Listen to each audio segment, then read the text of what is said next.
Hello नमस्कार सभी को। आज हम बात करेंगे नेविक के बारे में, जो कि आपके यूपीएससी के एस्पेक्ट से डेफिनेटली बहुत इम्पॉर्टेंट है, आपके करंट अफेयर्स से। इसमें जो मेन जो चीज़ें हैं when it comes to your UPSC exam, उसके एस्पेक्ट से हम इस टॉपिक को कवर कर रहे हैं। तो navigation with Indian constellation NavIC, India is pushing tech giants. India definitely NavIC के बाद is trying to push the tech giants, जो भी स्मार्टफोन की कंपनीज हैं उनको, कि जो जीपीएस है उसके जगह पे NavIC to make smartphone compatible, उसको कंपैटिबल करना है for the indigenous navigation system. Indigenous navigation system है कौन है? NavIC, within months. तो ये शायद एक्सपेक्ट किया जा सकता है कि by the next year starting से जो स्मार्टफोन कंपनीज हैं उनको कुछ अपने इधर अगर हार्डवेयर में जो चेंजेस करने हैं सारी चीज़ें, तो जो नेविक वाली जो चीज़ें हैं हो सकता है वो अगले साल हम लोग को दिखने लगे फ़ोन्स में। गवर्नमेंट सेज जो इंडिया की जो सैटेलाइट है, satellite based navigation system NavIC is as good as the GPS of the United States in terms of position accuracy and availability in its service region।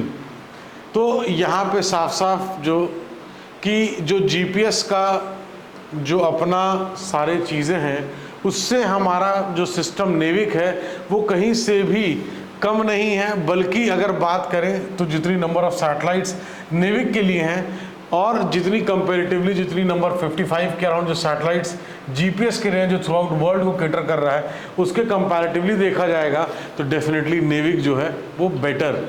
It is developed by ISRO, important point है। NavIC was approved in 2006।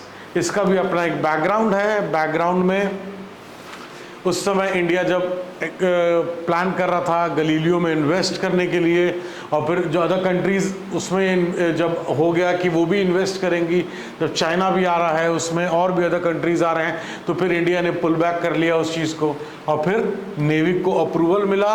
और इसका expected completion जो था वो 2011 तक जो इसको complete होना था, लेकिन ये जो ऑपरेशनल हुआ ये 2018 में जाके जो है चीज़ें इसकी हो पाई। और बहुत इम्पॉर्टेंट है ये, चाहे वो जब हम बात करें डिज़ास्टर मैनेजमेंट की हम बात करें, पब्लिक ट्रांसपोर्ट की हम बात करें, बहुत सारी चीज़ों में जो डिमार्केशन है, प्लानिंग है, बहुत सी चीज़ों में नेविक का एक बहुत अपर हैंड रहेगा। हमारी इंडिजिनस टेक्नोलॉजी है और बहुत से जो कंट्रीज़ हैं जिनके अपने नेविगेशन सिस्टम हैं, उनके नेविगेशन सिस्टम में उनका कहीं ना कहीं उनके कंट्री में जो डिफेंस है उनका भी एक रोल रहता है। तो ये जो हमारी इंडिजिनस जो टेक्नोलॉजी है, इंडिजिनस जो चीज़ है, इससे कहीं ना कहीं उस protection security point of view से भी हम चीज़ों को एनहांस कर पाएंगे अपने।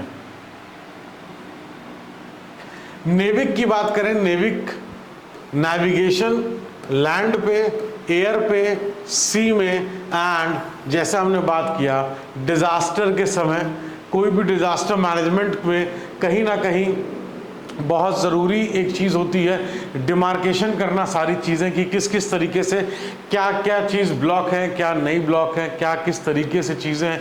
तो नेविक के थ्रू हम चीज़ों को, अपनी टेक्नोलॉजी को यूज़ कर सकते हैं।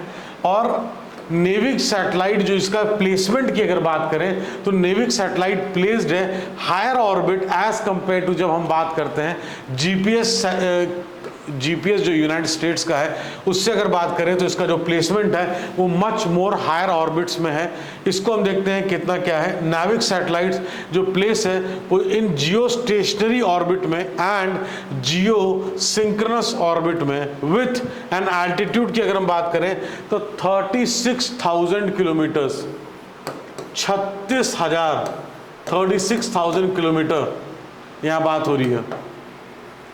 और सैटेलाइट अपने इन मीडियम, और जीपीएस की अगर हम बात करें तो मीडियम अर्थ ऑर्बिट में है with an altitude of about 20,000 kilometres. तो जो जीपीएस का जो अगर हम बात करें तो 20,000 किलोमीटर्स पे उसकी प्लेसमेंट है, और नेविक की बात करें तो मच मोर हायर 36,000 किलोमीटर्स पे उसकी प्लेसमेंट है। नेविक की बात करें तो नेविक यूज करता है ड्यूअल फ्रीक्वेंसी। ड्यूअल फ्रीक्वेंसी के उससे जो एक्यूरेसी होती है वो डेफिनेटली इंप्रूव करती है, एक्यूरेसी इंप्रूव करेगी। और जो ड्यूअल फ्रीक्वेंसी है वो receiver by enabling them to correct atmospheric error, जो एटमॉस्फेरिक एरर्स होते हैं उसको भी करेक्शन करने के ज़्यादा chances, plus through simultaneous use of two frequency, दो फ्रीक्वेंसी के साइमल्टेनियस यूज से जो एटमॉस्फेरिक एरर है उसको भी जो है अवॉइड किया जा सकता है up to maximum extent. It also helps in better reliability and availability, because signal from either frequency, दो फ्रीक्वेंसी है तो किसी भी फ्रीक्वेंसी से can serve the positioning requirement equally well. तो डुअल फ्रीक्वेंसी का क्या एडवांटेज है, यहां पे आपको डुअल फ्रीक्वेंसी का जो एडवांटेज है यहां पे आपको इस स्लाइड में मिल जाएगा। प्लस कहीं ना कहीं नेविक के साथ साथ जीपीएस एंड नेविक का जो डिफरेंस है उसको भी हम देखते जा रहे हैं। इससे क्या होगा, इस डिफरेंस से आपको एक्चुअली समझ में आ जाएगा टेक पॉइंट ऑफ व्यू से भी कि जीपीएस क्या है, नेविक क्या है। द कवरेज एरिया जो डिजाइंड है, जो कवर करेगा पूरी इंडियन टेरिटरी प्लस 1500 किलोमीटर जो सराउंडिंग इंडियन बॉर्डर्स हैं उसको भी ये हमारा नेविक कवर करेगा। तो these are very very important things, these are very very important issues जो कि आपको अपडेशन होना चाहिए। इसको अगर आपको ठीक लगे तो इसकी स्लाइड्स का आपको हमारे टेलीग्राम पे गरगाइस अकेडमी चैनल पे इसकी जो पीपीटीज हैं वो मिल जाएंगी, उससे आप नोट्स बना सकते हैं, आप स्क्रीनशॉट भी ले सकते हैं वीडियो वॉच करते समय। कोई क्वेश्चन है तो definitely you can ask. Thank you so much for watching the video.